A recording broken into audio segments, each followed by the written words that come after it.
학자들의 문제가 뭐냐면 네. 1000번을 사보고 팔아본 사람이 아닌 사람이 와서 방송에 얘기를 많이 해요. 매일 사고 매일 팔아보는 사람 입장에서 보면 땅값은 계속 올라가고 있습니다.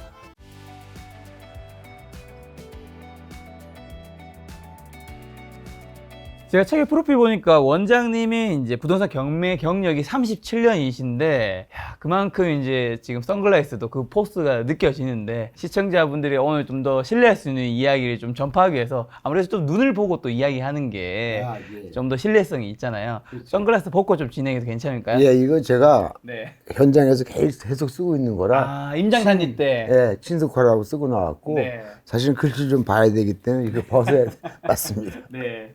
자, 원장님이 오늘 이제 부동산 경매 물어보기 전에 어쨌든 경매도 부동산의 한 영역이잖아요. 그렇죠. 그래서 시장에 대한 이야기 좀 짧게 한번 여쭤보려고 하는데, 원장님께서는 최근 부동산 시장 분위기 어떻게 보시는지, 그리고 사람들의 심리는 수도권 기준으로 어떻게 보는 것 같으세요? 그러니까 부동산이 변하는 게 아니고 가격이나 이런 게 변하는 게 아니고 네.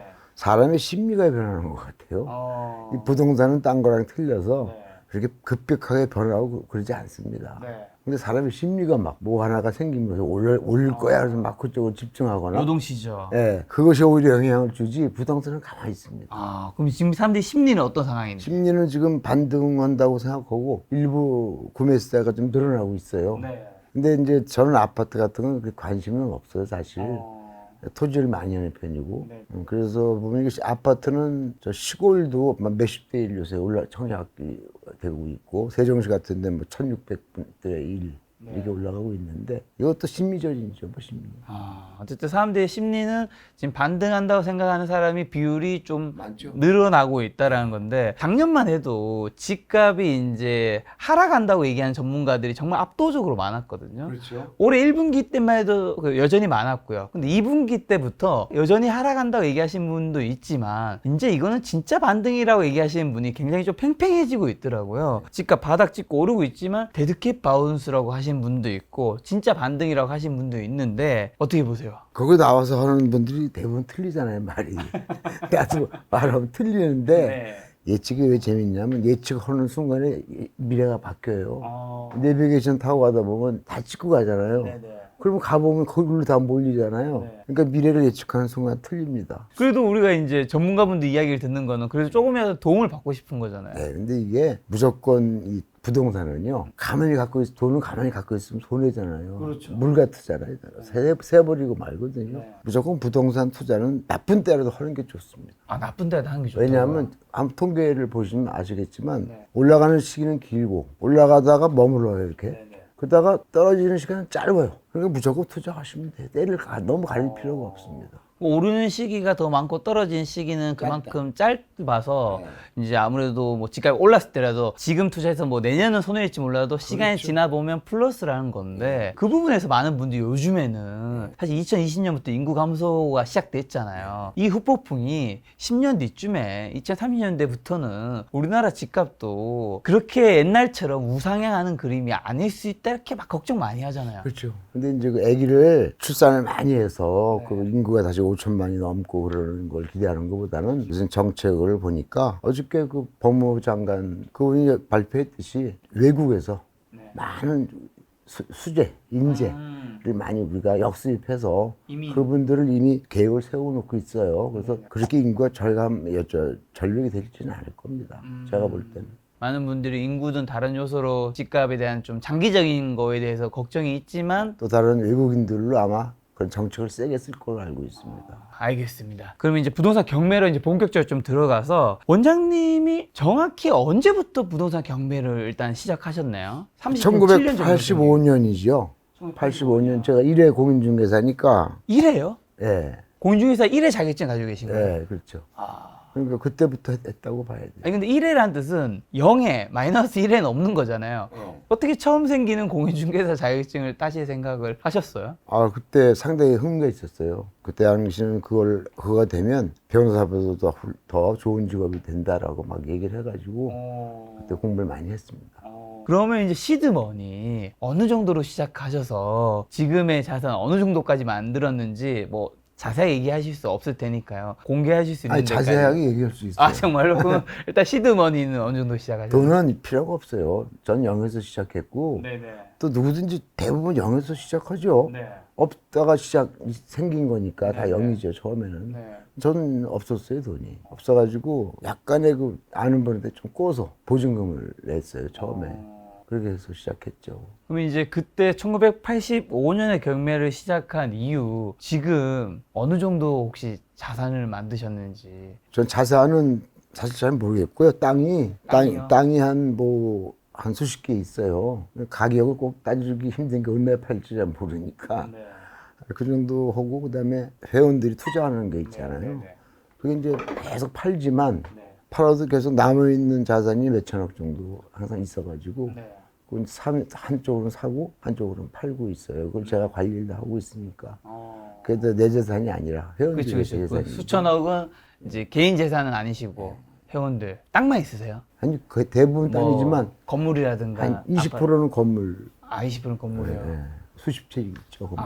건물도 수십 채 있으시고 땅도 있으시고 보통은 뭐 아파트라든가 오피스텔이라든가 뭐 지산도 있잖아요. 그런 쪽 안 하시고 토지 위주로. 전문가가 될수록 토지 쪽으로 가거든요. 왜냐하면 정해져 있는 건 이미 구체화된 거잖아요. 아파트다. 그러면 그 아파트가 어디 있는 아파트, 반포에 있는 거 이런 건 15억이다. 그 아주머니들 다 알아요. 그 무슨 크게 남을 게 없죠. 다 아는 걸 정보를 다 아는데. 땅은 여기다가 내가 아파트를 짓는 거고 상가를 짓는 거고 주택을 짓는 거 밭으로 쓰는 거 경우가 틀리기 때문에 상상력이 풍부한 게 땅이죠. 그러니까 전문가일수록 그 폭을 넓힐 수가 있어요. 이득의 폭을.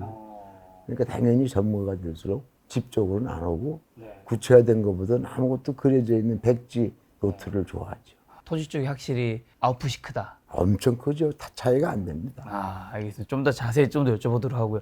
그럼 경매를 시작하게 된 계기는 어떻게 되시나요? 저는 이 부동산을 시작했는데 네, 부동산 했는데. 쫓겨났습니다. 실장님한테. 원래 공인중개사로 일을 하셨는데. 네, 제가 사장은 사장인데 나오지 말래요. 왜 그러냐 했더니 거기서 하는 일이 없이 이렇게 앉아 있잖아요. 그럼 우리 실장이 실력이 좋았어 여자분인데. 네네. 그 손님을 한 서너 명씩 이렇게 몰고 다녀. 아저씨 거 기다리고 있어. 거의 반말이에요. 그럼 갔다 딴 사람 보여주고 계약 쓸 동안 기다리고 있다니까 진짜. 그럼 심심하니까 나한테 물어보는 거야. 저 사장님 그 반지하 갔다 왔거든요. 근데 그거 어때요? 물어본단 말이야. 우리 실장은 고생하고 다 왔다 갔다 하는데. 그럼 나는 그게 반지하라고 볼 수는 없죠. 지하예요. 그래서 좀 습기가 많이 찹니다. 그럼 계약 깨지는 거야. 난 근데 그 머리가 안 돌아가. 그냥 사실만 얘기해. 한 번은 또 호젓한 곳에 조용하던데요. 그래서 어디 갔다 오신대. 그래서 듣고 뭐 어디 갔다 왔대. 거기는 근데 조용한데 어저께 강도가 들어가지고. 이러니까 나를 싫어하는 거야. 여기 있는 게 필요 없는 거야. 그렇죠. 파토 만드는. 마지막에는 이제 집을 내가 바빠서 내가 손님을 모시고 집을 찾다가 못 찾은 거예요. 세차하는 아저씨 물어봤어. 몇 번지가 어딨냐고. 물어보니까 그 부동산 가서 물어보라고 그래. 내가 부동산이라고. 아저씨 부동산 하지 마세요. 그 사람이 그러더라고. 안 되겠다. 난 좀 다른 걸 해야 되겠다. 그래서 경매를 혼자서 시작했어. 근데 또 다른 거일 수도 있는데 왜 굳이 경매 쪽이었셨는데? 이제 옛날에 사업이 실패해서 이거 한 건데 그건 이제 하기 싫고 부동산 쪽으로 하려면 뭘 하겠나 생각했죠. 경매는 약간 다른 것 같아요. 창조적인 면도 있고 좀 다른 것 같아서 프랭카드 4m짜리 그 당시 10,000원 주고 해서 그 앞에 부동산 앞에다 걸어놓고 시작했어요. 직접 원장님의 부동산 경매 성공 사례 뭐 몇 개, 한 두세 개 정도 얘기해 줄 수 있다면요? 성공 사례는 뭐 만약에 1,000개를 했다면 안 팔리는 게 실패거든요. 빨리 못 팔아. 근데 안 팔리면 나중에 더 큰 이득이 생겨요. 왜냐하면 땅값 올라가는 거고 이자 내는 거 비교를 해보면 이자가 약 5%라고 치면 50년 평균 5% 정도 될 겁니다 아마. 이 땅값 올라가는 건 15%가 훨씬 넘어가요. 그러니까 손해본 기억이 없어요. 아차 큰일 났다 이거 좀 잘못됐어 했는데도 또 몇 년 지나면 이게 회복을 다 해줘요. 네. 그래서 지금까지 50년 동안의 통계입니다. 미래는 제가 잘 몰라요. 그때까지만 보면 무조건 실패할 수가 없는 투자였다. 그렇게 말씀드릴 수가 있고 지금도 이걸 보시는 분 중에 원장님 거 좀 빨리 팔아주세요. 내 거 안 팔리잖아요. 이런 분들은 있어요. 그런데 손해본 건 없습니다. 시간이 지나면 결국에는 올라 있으니까. 네, 온라인. 그러면 그래도 그 와중에 좀 원장님 직접 하신 경매 중에서 대박 사례, 성공 사례는 있죠. 대박 사례는 많죠. 네. 대박 사례는 많은데 간단하게 얘기하면 이런 거는 대박 났어요. 남양주 네, 남양주. 홍릉, 예, 남양주 홍릉 그 유적지가 있어요. 네. 거긴데 그 앞에 땅이 나왔어요. 네. 가보니까 땅 엄청 좋은 거예요. 네. 좋다. 근데 건물이 없어요. 이상하다. 차만 쫙 있더라고. 차만 한 200대, 200, 300대, 한 1000평 되는 땅인데. 그 부동산 가서 이제 땅값을 조사를 해보는데 거길 딱 되니까 그 땅 좋죠. 좋으면 뭐예요? 유적지를 아무것도 못 짓습니다. 아무것도 못 줘요. 네. 그 앞에는 더 줬는데 그건 그 법이 제정되기 전에 진 거니까 거긴 제정되기 전까지 안 졌기 때문에 못 집니다 이거예요. 그 아까 사무실 같은 거 있었는 것 같은데 다시 갔었어요. 가니까 사무실이 있더라고요. 중고상 사무실. 근데 건물이 아니라 컨테이너예요. 컨테이너를 단단하게 만들어 놨더라고. 저 건물이냐 컨테이너냐 이러고 왔어요. 너무 땅이 아까워서 오면서 한번 그 법에 대해서 찾아보자. 유적지에 문화재에 대해서 찾아보자. 그래서 문화재를 이제 도서관 들어가서 덮기도 하고 들어가서 찾았어요. 심심해서 찾아보니까 이상한 말이 나오는 거야. 만약에 거기에 건물이 있다면 증축할 수 있다는 법이 있어요. 그래서 다시 나갔어요. 거기. 가서 아까 그 컨테이너가 건물인가 아닌가 보니까 밑에다가 세멘트를 쳐놨더라고. 그래서 빨리 가서 건축대를 띄웠더니 나오더라고. 10평짜리가. 근데 증축할 수 있다고 돼 있잖아요. 반가워서 좋았는데 증축하면 뭐하냐고요. 10평 증축해봤자 뭐가 되겠어요? 그래서 증축에 대해서 물어보니까 증축은 올리는 것만 증축이 아니라 옆으로 해도 증축이래요.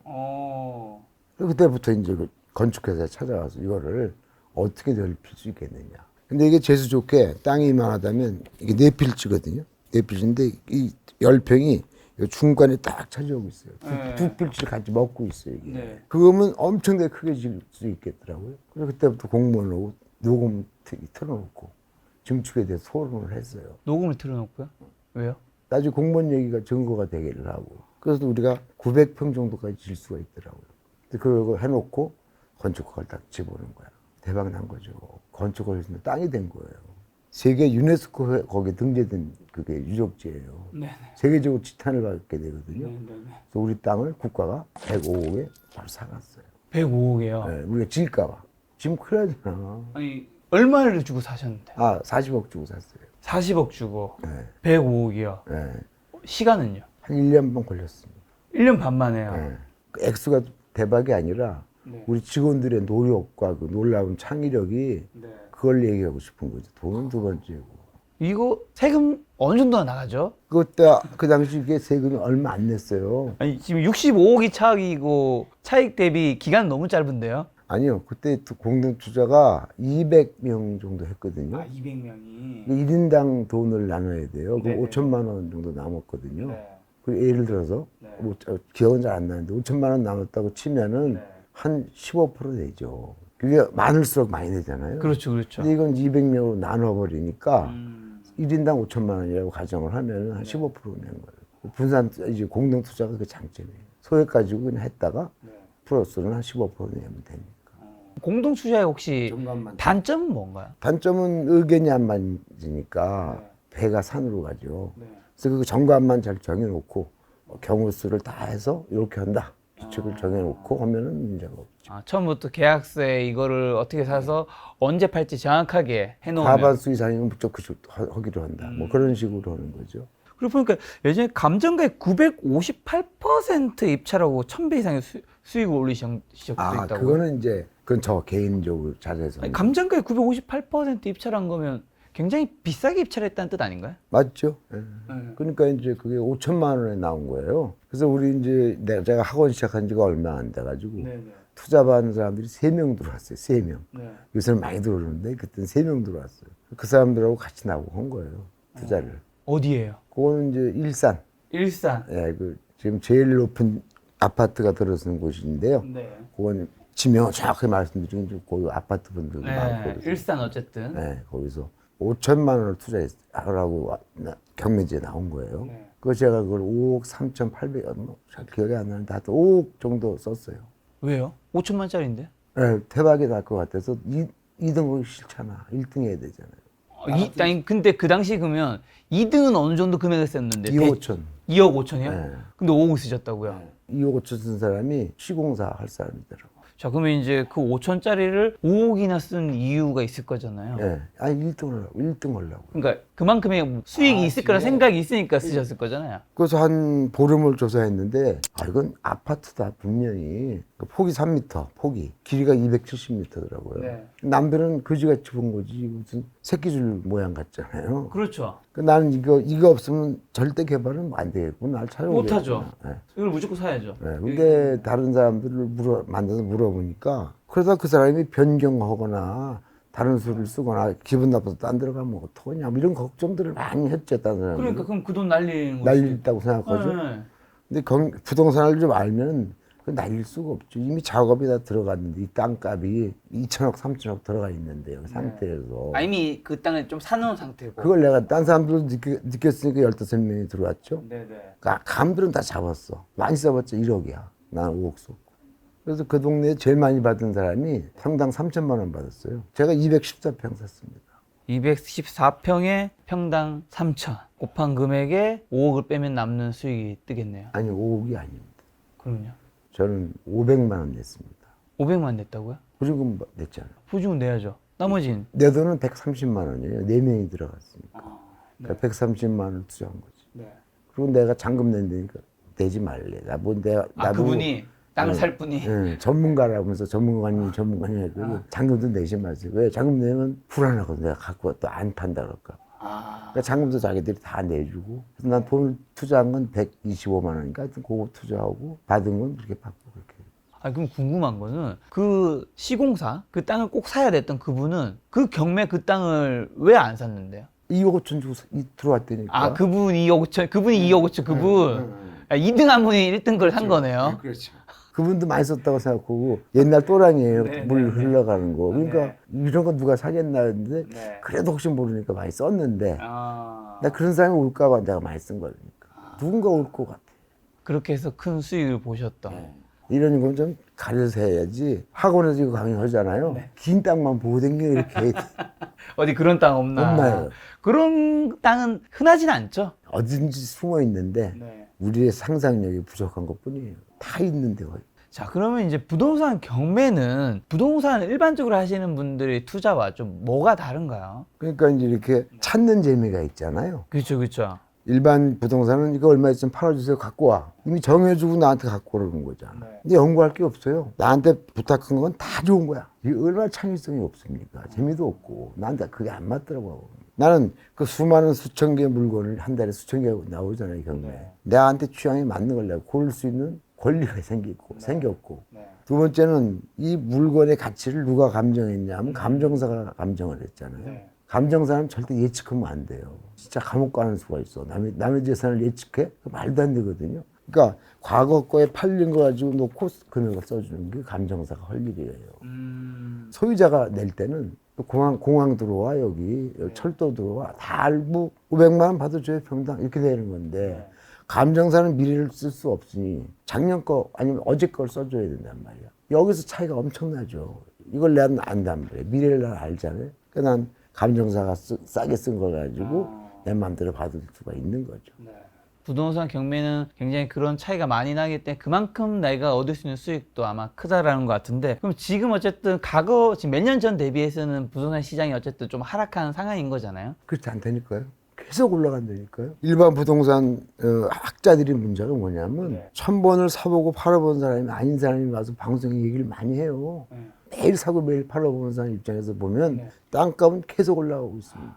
땅값은 계속 오르고 있다. 집값은 좀 들쑥날쑥해. 세금 묵시를 막 세게 하고 막 그러니까 대출 안 해주고 집은 좀 막 변화가 심한데 땅은 그냥 가만히 있다니까요. 올라가서 쭉 우상향 하면서. 그럼 집값은 이렇게 요동이 좀 치는데 땅은 왜 안 쳐요? 집은 쉬워서 사람이 모이면 수십만 쪽이 아파트로 몰리는 거야. 국가 경제에 흔들림이 생기잖아. 사람들의 심리만큼은 집값도 같이 움직이는데 땅은 그만큼 많은 사람만 사니까. 그러니까 집값을 잡는 수밖에 없잖아요. 그것도 출렁하고 또 좀 놔주면 또 이렇게 올라가고 출렁하잖아요. 그러니까 원래 집으로 투자하는 건 아닙니다. 땅으로는 할 수 있어요. 그럼 지금 뭐 부동산 경매 시장 분위기는 어떤가요? 지금 같은 상황에서 경매 당연히 뭐 해도 된다고 지금도 작년도 내년도 그렇게 얘기하실 것 같긴 하지만 지금 계속 똑같이 하고 있습니다. 네. 똑같이 사고 네. 똑같이 팔고 네. 있고요. 네. 그럼에도 불구하고 계속 땅값은 오르는구나. 매일매일 파니까 알아요. 땅값이 또 오르네, 또 오르네. 계속 떨어지는 걸 본 적이 없습니다. 옛날 1997년 IMF 있었어요. 김대중 대통령 전. 네. 그 당시에 한 1년 땅값도 떨어진 적이 있습니다. 그래서 김대중 대통령이 그때 근무 오고 막 그래가지고 네. 해결했잖아요. 그때는 솔직히 한 조금 떨어졌어요. 안 팔렸어요 그때. 네. 그때 내가 우리 회원님들한테 사자고 산 사람들은 대박 났죠. 그럼 이제 경매 이야기 가기 전에 잠깐 땅은 결국 계속 오른다라고 말씀해 주셨잖아요. 브로드한 질문으로 어떤 땅을 사야 되는데요? 그냥 그렇다 해서 아무 땅이나 사면 되는 건 아닐 거잖아요. 아니 아무 땅이나 사도 돼요. 아무 땅이나요? 아무 땅이나 사도 되는 거면 원장님이 운영하시는 구프랜드 경매학원 같은 데 가서 왜 우리가 수업을 들어야 되나요? 아니 그러니까 아무 땅이라는 얘기는 그 가격이 일정하게 있잖아요. 네네네. 싼 거는 몇십만 원부터 평당, 그렇죠. 비싼 거는 몇 억까지 있잖아요. 이제 이것을 이 땅값을 믿고 산다면 20만 원짜리를 사도 괜찮고 네. 억짜리를 사도 괜찮다는 뜻이죠. 네. 그 가격은 그대로 갈 거 아니야. 네. 사기만 안 당하면. 그렇죠. 그러니까 내가 10만 원짜리를 사면 쉽게 말해서 농기를 샀다는 얘기가 되는 거야. 이미 하나. 억짜리를 샀다면 강남 땅을 산 거 아니에요. 그렇죠. 어떤 걸 사도 상관없다는 거야. 올라가니까 다. 그런 뜻으로 말씀드린 거고. 아. 거기서 더 효과적인 것도 있겠죠, 물론. 그렇죠. 그 효과적인 거 여쭤본 그래서 겁니다. 지금 65년부터 15년까지 50년 동안 1억을 투자했으면 3천억이 됐거든요. 지금까지 통계는. 어디다가 아무데나 그러니까 아무데를 얘기하는 거예요. 1억을. 통계청에서 나온 얘기예요. 네. 65년에 1억을 주고 산 땅값이 2015년에 3천억이 됐다는 말이에요. 평균 땅값을 말씀드리는 거예요. 50년 만에요. 50년 만에. 물론 여기서는 화폐 계획이 한 번 있었어요. 네. 그 계산하기가 좀 복잡한데 네. 하여튼 그렇게 됐거든요. 근데 아파트 소화하시잖아요, 요새. 아파트는 10분의 1도 못 쫓아가요, 아무리 올라도. 그 땅은 계속 올라가요. 특히 왜 그러냐, 우리나라는 임야가 70%예요. 쓸 땅이 별로 없거든요. 그 중에서 집을 져도 되고 건물을 져도 된다 그러는 땅은 또 한 30%밖에 안 돼요. 네. 나머지는 농사지라고 그래요. 땅이 사실 별로 없어요. 거기다 또 우리나라 도로율이 엄청 좋아졌잖아요. 한 6%대를 바라보고 있어요, 지금. 옛날에 내가 배울 때 1점 몇 프로였고, 도로율이. 땅 전체의 몇 프로를 도로가 차지하냐, 이거거든. 지금 6%가 육박하니까 도로가 막 뚫리잖아요. 쓸 땅이 별로 없는 거예요. 그러니까 땅값이 오르죠. 앞으로도 계속 오를 것이다. 네, 사람도 유입할 거야. 네. 이민자들을. 네. 그 사람들이 인구를 채워줄 거예요. 네. 그러면 인구가 더 이상 줄다가 딱 끝납니다. 네. 그래서 그런 걱정은 하실 필요가 없어요. 땅 투자는 이제 그 전에 전제 조건은 내가 살 때 제 값만 주고 잠깐만 샀다면. 주고 사면. 근데 이제 제 주변 일반 지인들 중에서는 땅 투자에서 잘 된 케이스가 전문가분들은 잘 됐지만 이게 주식은 좀 다르잖아요. 네. 예를 들면 주식은 좀 제주도 피우고 왔다 갔다 절매도 손절매도 해야 되고 그러잖아요. 이건 부동산이 힘든 게 한 가지 있어요. 뭐야? 오래 갖고 있는 게 최고거든요. 자꾸 갖고 있다가 땅값이 떨어진다면 불안해하고 그때 팔아요. 떨어질 때. 그럼 다 망하는 거죠. 떨어지면 심지어 떨어진 건데 그때 팔아요. 절대 그러면 그거 안 돼요, 부동산. 그냥 무조건 오래 갖고 있는 사람이 부자예요. 다른 답이 없습니다. 땅은 무조건 오래 갖고 있는 게 장기 투자 굉장히 중요하다는 건데 그럼 좀 더 집중적으로 뭐 땅 투자 어쨌든 지금 토지값은 계속 우상향 하니까 안심해야 된다까지 이해했고요. 자, 원장님께서 그러면 수도권에서 어느 지역의 땅 좋게 보시는지 정도는 수도권 서울 포함해서요? 그렇죠. 서울 포함한 서울, 데면 경기, 인천. 서울을 포함한 데면 무조건 강남이 최고입니다. 네. 아직도 강남시. 네. 그다음에 이제 좀 미래를 보면은 10년 이상 보려면 네. 20년 이렇게 보려면 용산, 을지로, 종로 다 좋죠. 을지로, 종로. 네. 왜 20년 뒤를 보면 용산, 을지로, 저기 재개발이 아직도 안 된 데가 많아요. 그렇죠. 용산이 많죠. 그래서 한번 시작하려면 시간이 엄청 걸리거든요. 20년을 생각하려는 얘기예요. 네. 20년 이상을 생각하다는 강남보다는 용산, 예를 들어서 서울역 이 근방이 좋죠. 을지로. 근데 그 오래 걸립니다. 20년. 그게 지금도 살려면 강남 걸 사려는 뜻이고 20년 미래를 좋아하는 분들은 그쪽 옛날 수도로 다시 돌아가라. 그때 여기 다 낡아져요. 여기. 이것도 재개발하려면 또 100년 걸립니다. 아 근데 이 영상 보신 분들이 아니 지금 강남 이미 얼만데 이미 제일 비싼데 여기서 올라봤자 얼마겠냐. 제가 최근에 산 게 9억에 사가지고 100억 정도에 팔았거든요. 혹시 언제 사셔서 1년 언제? 반 1년 반. 걸렸습니다. 예. 강남하는 데가 없죠. 그만큼 왜 많은 사람들이 관심이 올랐는데 왜 또 샀냐? 네. 여기에서 또 사야 돼요. 오르는 데가 올라요. 계속. 끝날 줄은 몰라요. 근데 예를 들면 한때 몇 년 전만 해도 꼬마 빌딩이 엄청난 열풍을 지금도 불었잖아요. 마찬가지예요. 근데 지금은 최근에는 뭐 이제 공시율도 생기고 이자도 많이 비싸지면서 이자 꼬마 때, 빌딩도 이자 때문에. 예, 약간씩 이제 주청주청 했는 경우가 있다던데. 그러니까 그 뭐냐면 50대 1이었던 게 10대 1로 바뀐 것 정도. 돈 있는 사람은 그냥 사요. 플러스 안 따지고. 이자 안 따지고. 이자 따질 필요 없죠. 돈이 많으니까. 강남권 무조건 사요. 그래서 50명 붙었던 게 한 10명 붙는다 이거지. 안 사는 게 다 사요. 역시 강남은 강남이다. 네. 이게 바뀌려면 한 20년은 20년. 지나야 여기 된다. 1등이야. 강남이. 그 후는 강북으로 바뀝니다. 아, 20년 지나면 강북으로 바뀌긴 해요? 바뀌죠. 왜요? 용산 재개발 시작했잖아요. 시작했으니까 20년 후면 거기가 이렇게 강남같이 변하죠. 뭐 헝건물 쪽으로 안 옵니다 또. 다 또 그쪽으로 가죠. 다 갔다 오는 거잖아요. 우리가 옛날 교복 같은 것도 바람이 따라서 나팔 바지 입고 좁은 바지 입듯이 이렇게 한국도 돌아가요. 한 20년을 보고 있습니다 저희가. 그러면 수도권 왜 지방에서는? 지방은 안 합니다. 가능성이 없고 몇 개 했어 그래도. 하는 것마다 안 팔려요. 오르지도 않고 지방. 이제 저기 세종시만은 좀 예외입니다. 세종시는 포천간 도로가 지금 거의 완성돼 가고 있잖아요. 그 도로가 상당히 심혈 기울여서 고속도로 중에서도 가장 좋은 도로를 만들고 있고 거리상으로도 굉장히 짧게 줄이고 있거든요. 그것 때문에 세종간에 그 걸쳐 있는 그 도로 주변 지방이라도 거기까지는 괜찮죠. 이쪽으로 치면은 서쪽 서해안 시대니까 화성, 평택, 그다음에 삼성이 좋아하는 용인, 서울, 경기 거의 인천, 세종 정도까지. 인천도 좋습니다. 인천도 좋게 보시고. 뭐 그러면 지방의 대도시 중에서 그래도 두 번째 도시는 부산이라든가. 별로입니다. 부산 한 사람들 다 재미없죠. 부산이 인천보다 작아질 겁니다. 인천이 더 커질 거고요. 그 지금 재미없다고 말씀하신 거는 점차 사람들은 더 수도권으로 몰리기 때문에 땅에 대한 관심도 그쪽으로 더 몰린다라는 의미로 받아들이는 건가요? 그렇죠. 그런 뜻을 잘 보신 거죠. 그리고 부산은 요새 한번 가보시면 조금 불편한 것 같아요. 근데 수학여행 갈 때마다 난 큰 줄 알았더니 요새 가니까 이 서울은 확대돼 갖고 경기도까지 서울같이 막 보이고 왔다 갔다 하기가 좋잖아요. 부산은 조금 하더라고요.